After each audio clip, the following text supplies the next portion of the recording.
पक्षाचे त्या ठिकाणी नेते आलेले आहेत. बरेच मुद्दे आहेत, आरोप प्रत्यारोप होत आहेत, विकास रखडलाय असे आरोप होत आहेत.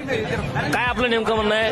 हिंगोलीचा विकास खरंच रखडलाय का? आणि आगामी काळात आपल्या हातात जर नगर परिषदेची चावी देण्यात आली तर काय करायला आपण? हिंगोली शहरामध्ये पाण्याचा खूप मोठा गंभीर प्रश्न आहे आणि कचऱ्याचा पण खूप मोठा प्रश्न आहे.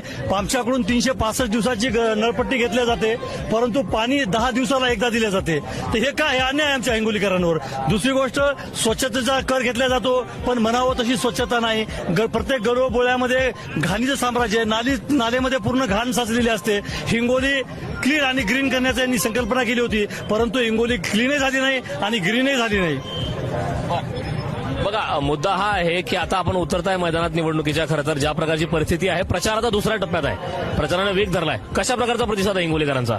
नाही, आम्हाला तर हिंगोलीकरांचा प्रचंड असा प्रतिसाद आहे आणि स्वतःहून लोक आम्हाला बोलवत आहे की बाबा आम्ही तुमच्या सोबत आहोत आणि या मुद्द्यावर लोक आम्हाला भरभरून असं मदत करत आहेत आणि भरभरून आम्हाला मतदान करतील अशी आम्हाला अपेक्षा आहे.